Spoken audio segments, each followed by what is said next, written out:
Pois bem, meus amigos, nós falávamos no nosso bloco anterior sobre os requisitos para a decretação da interceptação telefônica.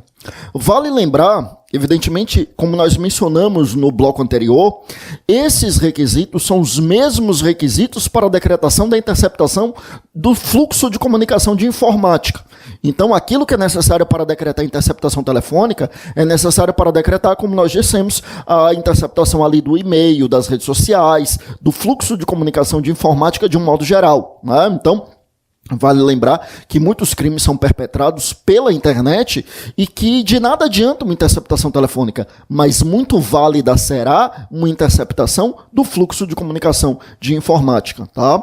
Bom, então olha bem comigo aqui na tela, o que é que nós temos? Então, meus amigos, olha só, como nós dizíamos, nós temos 3 requisitos exigidos constitucionalmente, ou seja, primeiro que exista uma ordem judicial, aí nós dissemos é necessário respeitar a competência constitucionalmente delimitada, mas a gente precisa lembrar da teoria do juízo aparente. Tá?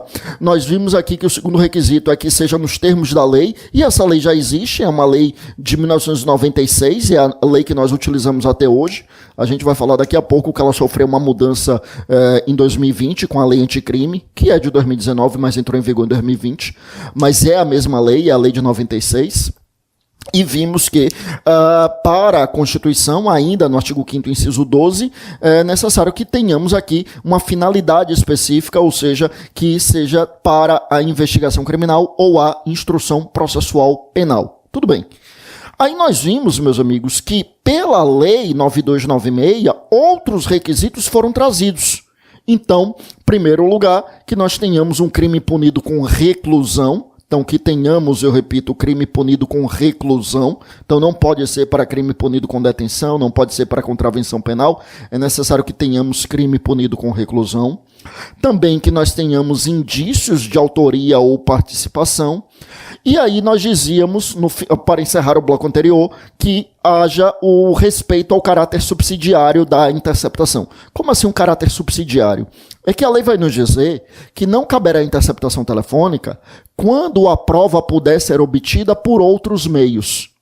Esse é um aspecto importante. Muito importante, diga-se, né? Primeiro, para lembrarmos que interceptação telefônica não é prova. Interceptação telefônica é um meio para produzir a prova, é um meio para obtê-la. Então esse é um aspecto importante, né? Interceptação telefônica é isso, é um meio para obtenção de provas.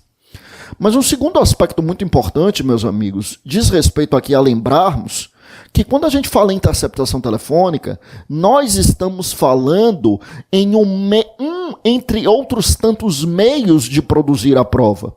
E se houver outro meio de produzir a prova, não havendo necessidade de se recorrer à interceptação telefônica, vamos a este outro meio de se produzir a prova. Tá? Ou seja, esse é o caráter subsidiário, sob pena de nós banalizarmos a interceptação telefônica. E ao banalizarmos a interceptação telefônica, realmente nós temos uma violação muito grave ali à esfera de intimidade das pessoas. Perceba, é um meio de prova extremamente invasivo, mas que é necessário em determinados casos. Agora, quando existem outros meios de se produzir aquela mesma prova, então recorramos aos outros meios. Isso é o que diz a nossa lei de interceptação telefônica, tá? Bom, então vamos imaginar que estão presentes todos esses requisitos. Como é que se dá a decretação da interceptação telefônica? Veja, pela nossa lei, pode-se dar a requerimento da autoridade policial. Ou do Ministério Público. Eu já comentei aqui no bloco anterior, melhor teria andado a lei se tivesse utilizado uma expressão mais técnica.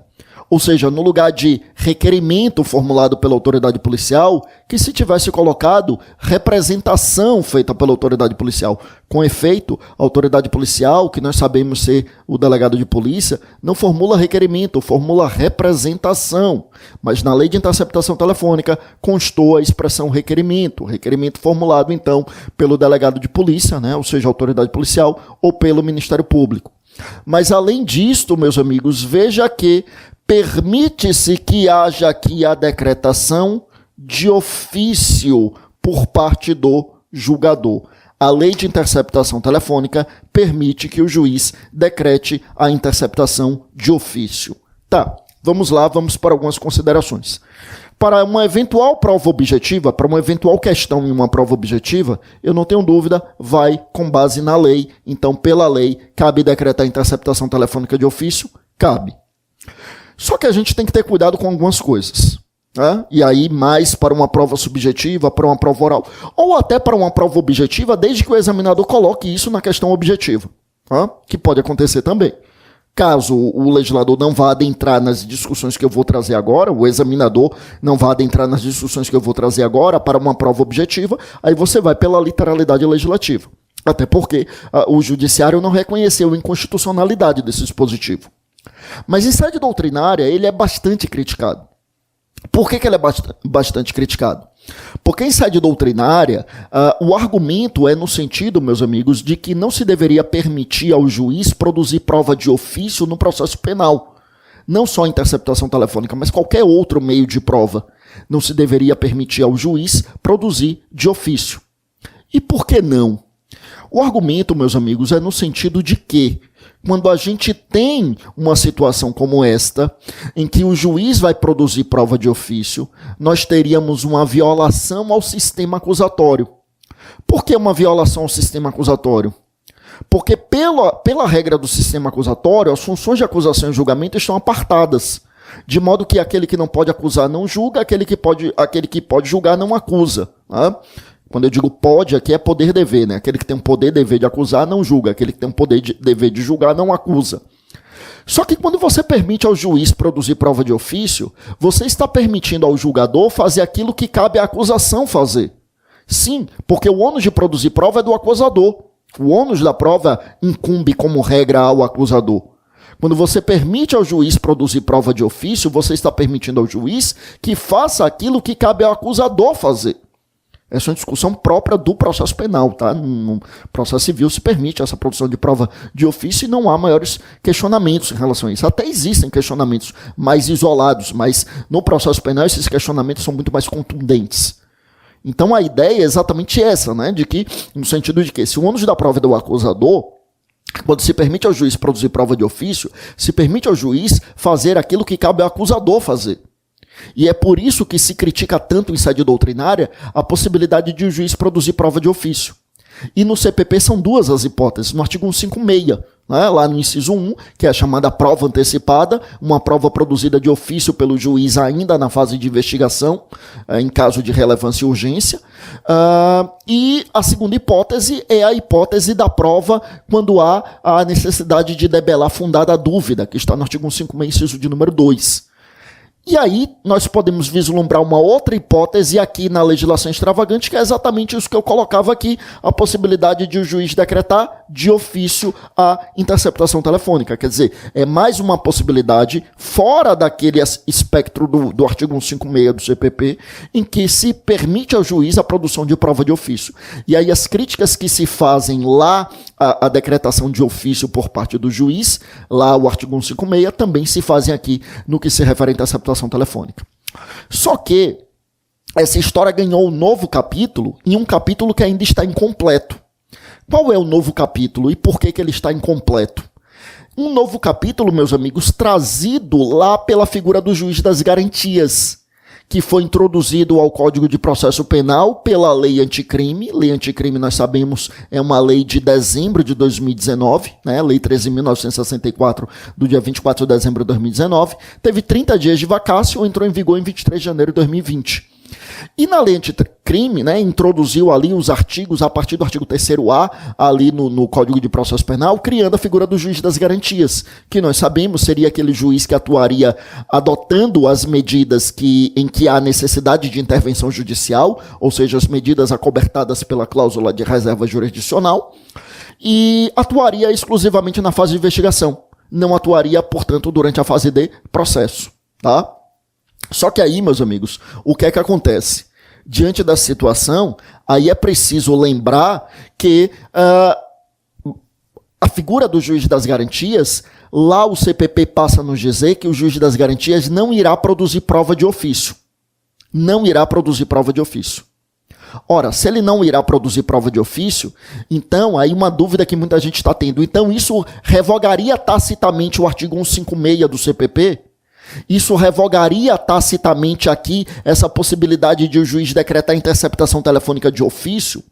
Cuidado, eu tenho visto vozes respeitáveis em doutrina dizendo que sim, que com a entrada em vigor da figura do juiz das garantias, que ainda não entrou em vigor, com a entrada em vigor da figura do juiz das garantias, o juiz não poderia mais produzir prova de ofício no processo penal. Cuidado!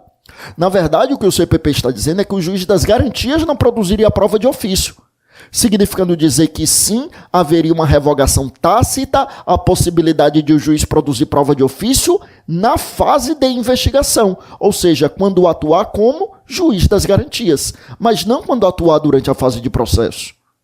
Então, por exemplo, com a entrada em vigor da figura do juiz das garantias, haveria revogação tácita da possibilidade de interceptação telefônica decretada pelo juiz de ofício? Sim, durante a fase de investigação. Mas não vislumbram maiores problemas na possibilidade de decretação da interceptação telefônica pelo juiz de ofício durante a fase de processo. Quer dizer, vejo aquelas críticas no sentido de violação ao sistema acusatório, mas não por conta da figura do juiz das garantias, tá? Contudo, como eu disse aqui, falava aqui dessa questão do juiz decretar de ofício, e eu dizia que ganhou um novo capítulo com a figura do juiz das garantias, mas um capítulo que ainda está incompleto. Por que ainda está incompleto? Porque aqui no momento da nossa gravação, lembre que a instituição do juiz das garantias foi suspensa pela decisão do ministro Luiz Fux durante o plantão judiciário em janeiro de 2020 e até aqui o momento da nossa gravação, não há previsão de a matéria ser levada ao plenário. Sendo levada ao plenário, pode ser que o plenário entenda que a figura do juiz das garantias é constitucional e aí entra em vigor, ou pode ser que entenda, como fez o ministro Luiz Fux, que padece de vício de inconstitucionalidade e aí não teremos a figura do juiz das garantias. Por isso que eu dizia que a figura do juiz das garantias escreve um novo capítulo nessa questão da possibilidade de o juiz produzir prova de ofício, mas é um capítulo que, pelo menos por enquanto, ainda está incompleto. Então, no momento, enquanto o Supremo ainda não apreciou essa matéria, como é que a gente se comporta lá na prova de concurso? Sendo prova objetiva, juiz pode decretar produzir prova de ofício no processo penal. Em uma prova objetiva, o examinador não adentrando em maiores debates, sim, juiz pode produzir prova de ofício em 3 hipóteses, 2 no CPP, artigo 156, e uma aqui na Lei de Interceptação Telefônica, em que se permite ao juiz produzir a prova de ofício. Em uma prova subjetiva ou uma prova oral, argumentar que existem críticas doutrinárias a essa produção de prova de ofício, porque haveria uma afronta ao sistema acusatório, e também lembrar que com a instituição do juiz das garantias, caso entre em vigor, caso quando você chegar na sua prova subjetiva, sua prova oral, isso já estiver decidido, que aí nós teremos aí um novo debate em relação a essa temática, porque lá se proíbe que o juiz das garantias produza a prova de ofício, tá bom? Volte comigo aqui para a tela. Que mais, meus amigos? Então essa é a situação que nós temos atualmente, meus amigos. Agora, ainda avançando sobre a interceptação telefônica, qual seria, vou escrever aqui do lado, o prazo para a interceptação telefônica? Qual seria o prazo para a interceptação telefônica? Pela lei, prazo de 15 dias que pode ser prorrogado. Prazo de 15 dias que poderia ser prorrogado, tá? Doutrinariamente, muitos argumentaram e ainda argumentam no sentido da possibilidade de se prorrogar a interceptação telefônica mais de uma vez. Contudo, consolidou-se o entendimento, hoje pacífico no STF, no STJ, e também o entendimento hoje da doutrina majoritária, no sentido de que a interceptação telefônica é decretada por um prazo de 15 dias e somente pode ser prorrogada, meus amigos, uma única, perdão, e pode ser prorrogada, mais de uma vez, somente pode ser prorrogada uma única vez, é o entendimento minoritário da doutrina. Na interceptação telefônica, nós podemos ter prorrogações sucessivas. É diferente, por exemplo, do que acontece na prisão temporária, em que a lei taxativamente diz que você só prorroga uma vez. É diferente do prazo para a prorrogação do prazo para a conclusão do inquérito policial na lei de drogas, em que a lei diz categoricamente que só se prorroga uma vez, até porque a lei lá utiliza a expressão prazos duplicados, né? Ou seja, só se prorrogar uma única vez por igual período. Aqui não. Aqui existe a possibilidade de sucessivas prorrogações. Então, eu posso ter a decretação da interceptação telefônica por um prazo de 15 dias, e aí prorrogar por mais 15, depois por mais 15, depois por mais 15, por mais 15, por mais 15. Lembrando sempre que para que haja essa prorrogação, é necessário que tenhamos uma decisão devidamente fundamentada, como deve ser toda decisão judicial. Mas com isso o que eu quero dizer é o seguinte: não pode haver prorrogação automática. Ou seja, não existe isso de já se passaram 15 dias, como o juiz não revogou, então prorroga. Não, é o contrário. Já se passaram 15 dias, não chegou a decisão prorrogando, então acabou, né? Interrompe a interceptação. É necessário que chegue a nova decisão prorrogando. Outro ponto. Não pode o juiz fazer uma prorrogação a priori. Então não pode o juiz, em uma única decisão, decidir e já decidir prorrogar, ou o juiz decidir e ele já delegar ali para que a autoridade policial ou o MP decidam pela prorrogação. Não, a cada 15 dias volta para o juiz, para que claro, nada impede que volte com alguns dias de antecedência com o relatório do delegado, para que não haja solução de continuidade, né? Ou seja, para que o juiz já aprecie ali e ele já prorrogue antes de se encerrar o primeiro prazo. Nada impede que seja assim, tá? Mas o fato é que precisa voltar para o juiz com as gravações, com o relatório devidamente circunstanciado ali do delegado e com a representação do delegado no sentido da prorrogação ou não.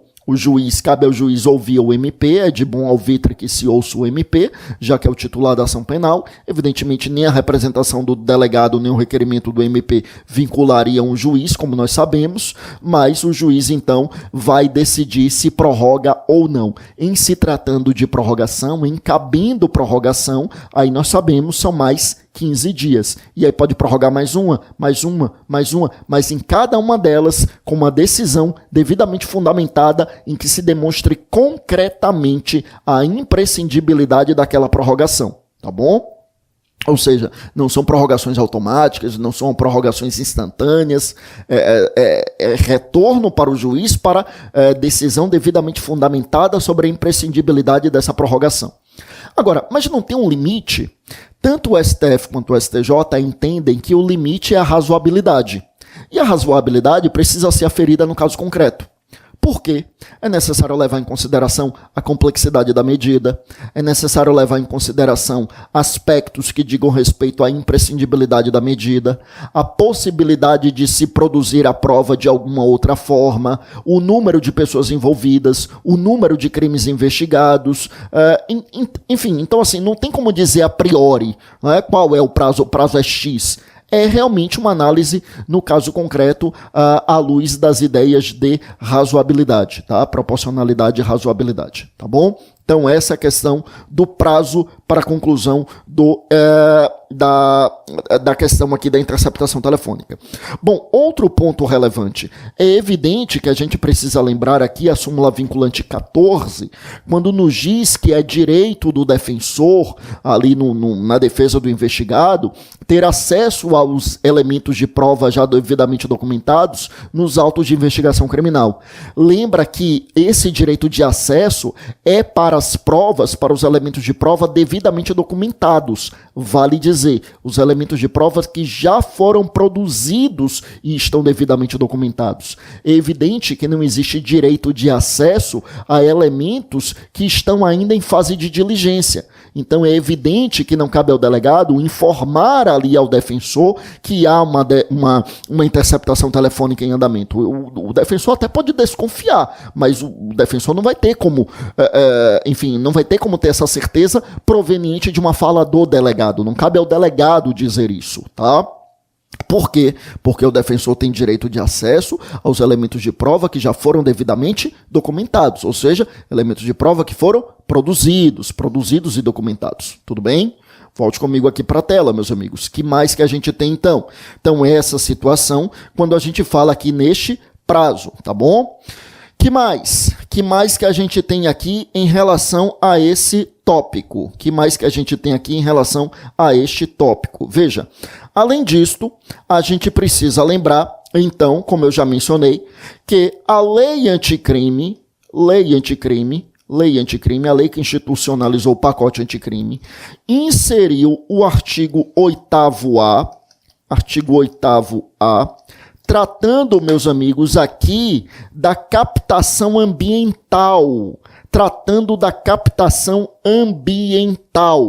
Então, captação ambiental, meus amigos, de sinais que sejam sinais eletromagnéticos, acústicos ou óticos. Então, por exemplo, aquela investigação em que duas pessoas, assim, tem agentes à paisana e que estão vendo ali os investigados conversando na rua, trocando alguma coisa, empunhando arma, enfim. E ali existe uma investigação e os investigadores estão ali à paisana filmando, gravando, tudo isso é a chamada captação ambiental. Captação ambiental relacionado ali a sinais eletromagnéticos, ou sinais acústicos, ou sinais óticos. Então isso também é plenamente possível, mediante também autorização judicial, devidamente fundamentada, em que se demonstre ali, como não poderia deixar de ser, a imprescindibilidade da medida. Tá? Então, eu dizia que quando veio a Lei 9296 de 96,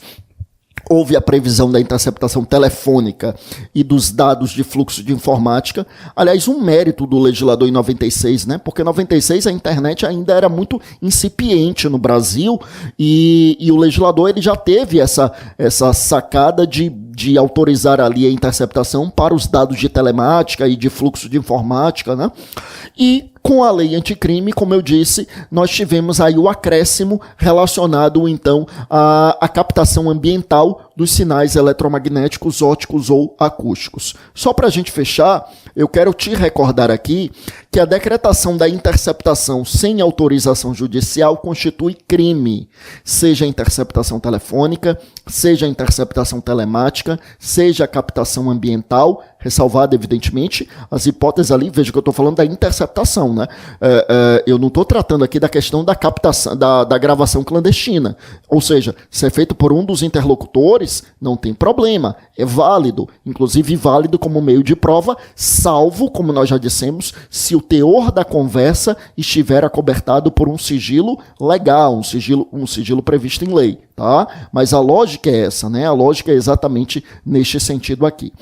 Que mais que nós temos aqui, meus amigos? Então, havendo uma interceptação sem o preenchimento desses requisitos, nós teríamos ali a prática de crime. Bom, como é que se concretiza a interceptação?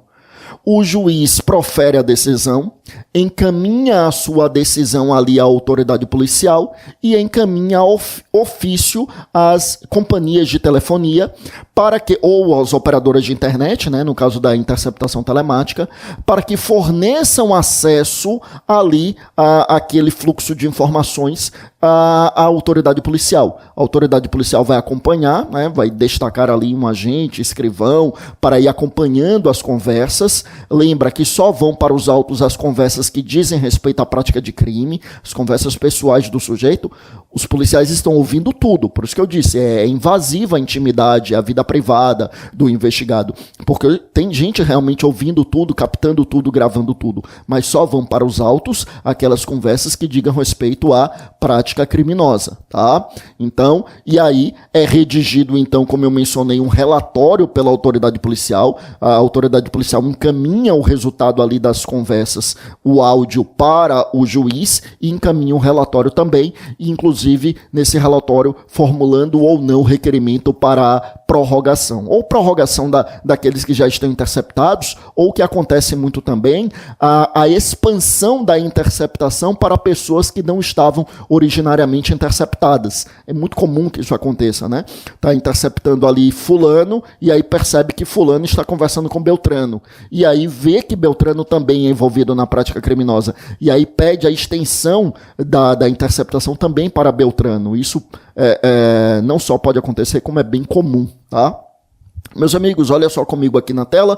Com isso a gente encerra essa análise relacionada aqui à lei de interceptação telefônica. Tratamos então não só da interceptação telefônica propriamente dita, mas também da interceptação telemática, da interceptação do fluxo de comunicação de informática e também da captação ambiental de sinais eletromagnéticos, acústicos e óticos, conforme introduzido aí o artigo 8º-A na lei de interceptação telefônica, introduzido pela lei anticrime, tá bom? Eu encerro aqui com essa análise de mais uma lei. A gente volta no próximo encontro trazendo mais legislação extravagante. Vamos lá.